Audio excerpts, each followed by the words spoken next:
रमेश अब बड़ा हो गया था, पढ़ लिख कर अब उसकी एक अच्छी सी नौकरी एक शहर में भी लग गई थी। कुछ दिनों के बाद उसके माँ बाप के उसकी शादी एक सुंदर और सुशील लड़की से करा दिया, जो कि वह भी नौकरी करती थी। अब रमेश और पत्नी दोनों जॉब करते हुए एक साथ ही शहर में बस गए थे। कुछ दिनों के पश्चात रमेश के पिताजी भी अब इस दुनिया को छोड़कर चले गए, जिसके बाद उसकी माँ एकदम सी अकेले सी हो गई थी। जिसके बाद कुछ दिनों के बाद रमेश अपनी माँ को अपने साथ रहने के लिए शहर ले आया।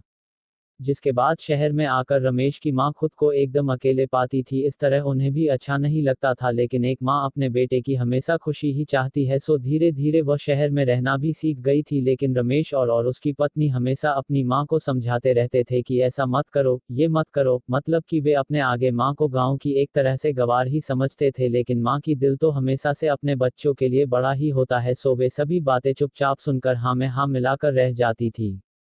एक दिन की बात है, सुबह रमेश की पत्नी को ऑफिस जल्दी जाना था, सो वह सब कुछ जल्दी से तैयार करके रमेश का खाना पैक करके ऑफिस चली गई। फिर इसके बाद रमेश भी जल्दी जल्दी तैयार होकर ऑफिस निकल गया था। फिर कुछ समय बाद रमेश की मां ने देखा कि उसका बेटा तो खाने का लंच बॉक्स तो घर पर ही भूल गया है, तो मां ने बिना देर करते हुए फटाफट ऑफिस पहुंच गई और पास में एक कुर्सी पर बैठ गई, क्योंकि कंपनी में बाहर के व्यक्तियों को अंदर जाने के लिए मना था। सो फिर बेटे को दिक्कत ना हो इसलिए फोन न करके मैसेज किया, लेकिन रमेश अपने काम में बिजी था, सो मां के मैसेज पर ज्यादा ध्यान ना दिया। लेकिन उसकी मां बाहर कब से उसका इंतजार कर रही थी। इस तरह कई घंटे बीत गया और इस बीच कई मैसेज भी किया, लेकिन रमेश का कोई उत्तर नहीं आ रहा था। इस तरह रमेश की मां को चिंता होने लगी थी। लेकिन रमेश अपनी मां के कई मैसेज आने के बाद वह अंदर ही अंदर खूब गुस्सा होने लगा था। आज तो उसने तय कर लिया था कि आज घर जाकर मां को खूब अच्छे तरह से समझा देगा कि यह उसका गांव नहीं है जो कुछ भी मनमानी करती रहेगी। और इस तरह शाम हो गया। अब रमेश घर जाने के लिए कंपनी के बाहर निकला तो देखा तो उसकी मां तो यही खड़ी है, जिसे देखकर उसका गुस्सा अब सातवें आसमान पर था और बिना कुछ पूछे ही अपनी मां को डांट फटकारने लगा कि पहले तब घर में खाली बैठे बैठे मैसेज से परेशान करती रहती है और अब तो उसके कंपनी में भी आ गई है। आखिर उनका यह गांव नहीं है जो मनमानी करती रहेगी। यह सुनकर रमेश की मां ने खाने का टिफिन रमेश की ओर आगे बढ़ा दिया, जिसे देखकर रमेश को अब समझते हुए देर ना लगी कि वह अपना खाना भूल गया था, जिसे मां ने उसे देने के लिए यहाँ आई थी। इसके बाद रमेश की मां बोली, बेटा भले ही तुम बड़े हो गए हो, बड़े शहर में रहने लगे हो, रहे ही अच्छे बुरे की ज्यादा समझ आ गई हो, लेकिन मेरे लिए आज भी मेरे कलेजे का टुकड़ा ही हो, जिसे मैंने बचपन से लेकर आज तक पालते हुए आ रही हो।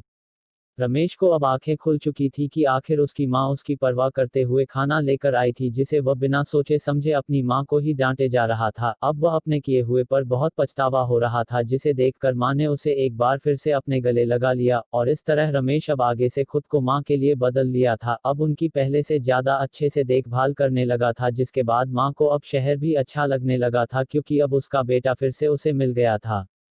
कहानी से शिक्षा। इस कहानी से यही शिक्षा मिलती है कि एक तरफ जहां हम पढ़ लिख कर खुद को ज्यादा ही समझदार समझने लगते थे, जिससे जाने अनजाने में माता पिता के बातों को गलत साबित करने में लग जाते हैं, लेकिन हम सभी यह भूल जाते हैं जिस माँ बाप ने अपने बच्चों को खुशियों के लिए अपनी खुशियों तक का त्याग कर दिए हो, वो भला माँ बाप अपने बच्चों का कैसे बुरा कर सकते हैं। हर माँ बाप की यही इच्छा होती है कि उनके संतान उनकी बुढ़ापे की लाठी बने, लेकिन विकास की अंधी दौड़ में हम सभी अपनी मूलों को भूलते जा रहे हैं, जो कि बहुत ही शोचनीय है। अगर हमारे माँ बाप हमें पाल सकते हैं तो हम उन्हें बुढ़ापे में उन्हें क्यों ही पाल सकते हैं। यही तो हर माँ बाप की इच्छा होती है। तो आप सभी अपने माँ बाप के उम्मीदों पर जरूर खरे उतरे। तो आप सबको माँ की ममता की कहानी कैसा लगा कमेंट में जरूर बताएं और इसे शेयर भी जरूर करें। रमेश अब बड़ा हो गया था, पढ़ लिख कर अब उसकी एक अच्छी सी नौकरी एक शहर में भी लग गई थी। कुछ दिनों के बाद उसके माँ बाप के उसकी शादी एक सुंदर और सुशील लड़की से करा दिया, जो कि वह भी नौकरी करती थी। अब रमेश और पत्नी दोनों जॉब करते हुए एक साथ ही शहर में बस गए थे। कुछ दिनों के पश्चात रमेश के पिताजी भी अब इस दुनिया को छोड़कर चले गए, जिसके बाद उसकी माँ एकदम सी अकेले सी हो गई थी। जिसके बाद कुछ दिनों के बाद रमेश अपनी माँ को अपने साथ रहने के लिए शहर ले आया। जिसके बाद शहर में आकर रमेश की मां खुद को एकदम अकेले पाती थी। इस तरह उन्हें भी अच्छा नहीं लगता था, लेकिन एक मां अपने बेटे की हमेशा खुशी ही चाहती है, सो धीरे धीरे वह शहर में रहना भी सीख गई थी। लेकिन रमेश और उसकी पत्नी हमेशा अपनी मां को समझाते रहते थे कि ऐसा मत करो, ये मत करो, मतलब कि वे अपने आगे मां को गांव की एक तरह से गवार ही समझते थे। लेकिन मां की दिल तो हमेशा से अपने बच्चों के लिए बड़ा ही होता है, सो वे सभी बातें चुपचाप सुनकर हाँ में हाँ मिलाकर रह जाती थी। एक दिन की बात है, सुबह रमेश की पत्नी को ऑफिस जल्दी जाना था, सो वह सब कुछ जल्दी से तैयार करके रमेश का खाना पैक करके ऑफिस चली गई।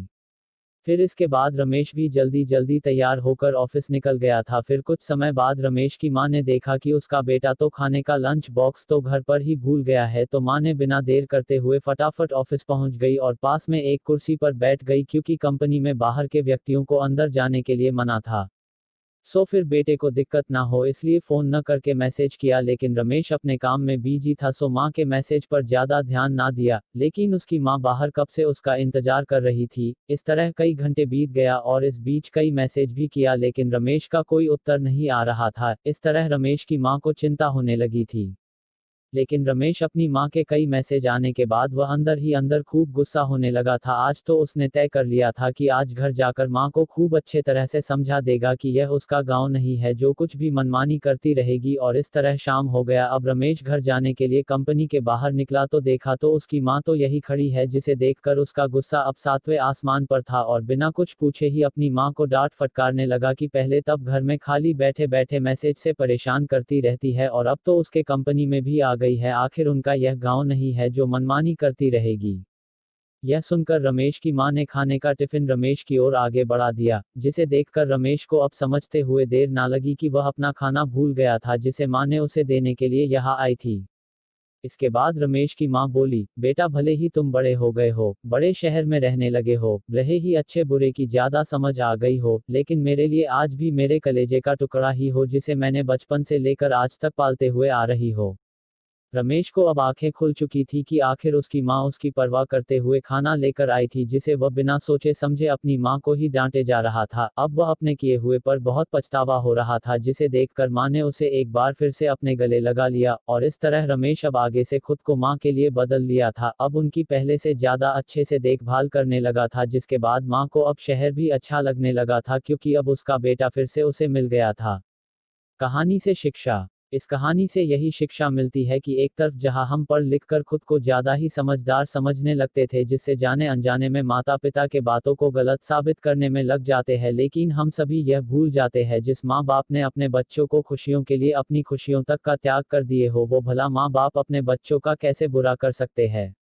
हर माँ बाप की यही इच्छा होती है कि उनके संतान उनकी बुढ़ापे की लाठी बने, लेकिन विकास की अंधी दौड़ में हम सभी अपनी मूलों को भूलते जा रहे हैं, जो कि बहुत ही शोचनीय है। अगर हमारे माँ बाप हमें पाल सकते हैं तो हम उन्हें बुढ़ापे में उन्हें क्यों ही पाल सकते हैं। यही तो हर माँ बाप की इच्छा होती है। तो आप सभी अपने माँ बाप के उम्मीदों पर जरूर खरे उतरे। तो आप सबको माँ की ममता की कहानी कैसा लगा कमेंट में जरूर बताएं और इसे शेयर भी जरूर करें।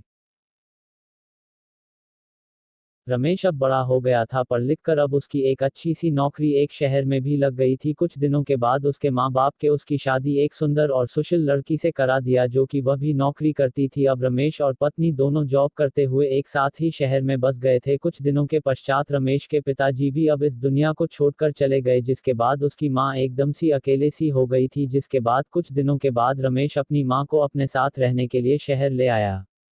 जिसके बाद शहर में आकर रमेश की मां खुद को एकदम अकेले पाती थी। इस तरह उन्हें भी अच्छा नहीं लगता था, लेकिन एक मां अपने बेटे की हमेशा खुशी ही चाहती है, सो धीरे धीरे वह शहर में रहना भी सीख गई थी। लेकिन रमेश और उसकी पत्नी हमेशा अपनी मां को समझाते रहते थे कि ऐसा मत करो, ये मत करो, मतलब कि वे अपने आगे मां को गांव की एक तरह से गवार ही समझते थे। लेकिन मां की दिल तो हमेशा से अपने बच्चों के लिए बड़ा ही होता है, सो वे सभी बातें चुपचाप सुनकर हाँ में हाँ मिलाकर रह जाती थी। एक दिन की बात है, सुबह रमेश की पत्नी को ऑफिस जल्दी जाना था, सो वह सब कुछ जल्दी से तैयार करके रमेश का खाना पैक करके ऑफिस चली गई। फिर इसके बाद रमेश भी जल्दी जल्दी तैयार होकर ऑफिस निकल गया था। फिर कुछ समय बाद रमेश की मां ने देखा कि उसका बेटा तो खाने का लंच बॉक्स तो घर पर ही भूल गया है, तो मां ने बिना देर करते हुए फटाफट ऑफिस पहुंच गई और पास में एक कुर्सी पर बैठ गई, क्योंकि कंपनी में बाहर के व्यक्तियों को अंदर जाने के लिए मना था। सो फिर बेटे को दिक्कत ना हो इसलिए फोन न करके मैसेज किया, लेकिन रमेश अपने काम में बिजी था, सो मां के मैसेज पर ज्यादा ध्यान ना दिया। लेकिन उसकी मां बाहर कब से उसका इंतजार कर रही थी। इस तरह कई घंटे बीत गया और इस बीच कई मैसेज भी किया, लेकिन रमेश का कोई उत्तर नहीं आ रहा था। इस तरह रमेश की मां को चिंता होने लगी थी। लेकिन रमेश अपनी माँ के कई मैसेज आने के बाद वह अंदर ही अंदर खूब गुस्सा होने लगा था। आज तो उसने तय कर लिया था कि आज घर जाकर माँ को खूब अच्छे तरह से समझा देगा कि यह उसका गांव नहीं है जो कुछ भी मनमानी करती रहेगी। और इस तरह शाम हो गया। अब रमेश घर जाने के लिए कंपनी के बाहर निकला तो देखा तो उसकी माँ तो यही खड़ी है, जिसे देखकर उसका गुस्सा अब 7वें आसमान पर था और बिना कुछ पूछे ही अपनी माँ को डांट फटकारने लगा कि पहले तब घर में खाली बैठे बैठे मैसेज से परेशान करती रहती है और अब तो उसके कंपनी में भी आ गई है। आखिर उनका यह गांव नहीं है जो मनमानी करती रहेगी। यह सुनकर रमेश की मां ने खाने का टिफिन रमेश की ओर आगे बढ़ा दिया, जिसे देखकर रमेश को अब समझते हुए देर ना लगी कि वह अपना खाना भूल गया था जिसे मां ने उसे देने के लिए यहाँ आई थी। इसके बाद रमेश की मां बोली, बेटा भले ही तुम बड़े हो गए हो, बड़े शहर में रहने लगे हो, रहे ही अच्छे बुरे की ज्यादा समझ आ गई हो, लेकिन मेरे लिए आज भी मेरे कलेजे का टुकड़ा ही हो जिसे मैंने बचपन से लेकर आज तक पालते हुए आ रही हो। रमेश को अब आंखें खुल चुकी थी कि आखिर उसकी माँ उसकी परवाह करते हुए खाना लेकर आई थी जिसे वह बिना सोचे समझे अपनी माँ को ही डांटे जा रहा था। अब वह अपने किए हुए पर बहुत पछतावा हो रहा था, जिसे देखकर माँ ने उसे एक बार फिर से अपने गले लगा लिया और इस तरह रमेश अब आगे से खुद को माँ के लिए बदल लिया था। अब उनकी पहले से ज्यादा अच्छे से देखभाल करने लगा था, जिसके बाद माँ को अब शहर भी अच्छा लगने लगा था क्योंकि अब उसका बेटा फिर से उसे मिल गया था। कहानी से शिक्षा। इस कहानी से यही शिक्षा मिलती है कि एक तरफ जहां हम पढ़ लिख कर खुद को ज्यादा ही समझदार समझने लगते थे, जिससे जाने अनजाने में माता पिता के बातों को गलत साबित करने में लग जाते हैं, लेकिन हम सभी यह भूल जाते हैं जिस माँ बाप ने अपने बच्चों को खुशियों के लिए अपनी खुशियों तक का त्याग कर दिए हो, वो भला माँ बाप अपने बच्चों का कैसे बुरा कर सकते हैं। हर माँ बाप की यही इच्छा होती है कि उनके संतान उनकी बुढ़ापे की लाठी बने, लेकिन विकास की अंधी दौड़ में हम सभी अपनी मूलों को भूलते जा रहे हैं, जो कि बहुत ही शोचनीय है। अगर हमारे माँ बाप हमें पाल सकते हैं तो हम उन्हें बुढ़ापे में उन्हें क्यों ही पाल सकते हैं। यही तो हर माँ बाप की इच्छा होती है। तो आप सभी अपने माँ बाप के उम्मीदों पर जरूर खरे उतरे। तो आप सबको माँ की ममता की कहानी कैसा लगा कमेंट में जरूर बताएं और इसे शेयर भी जरूर करें।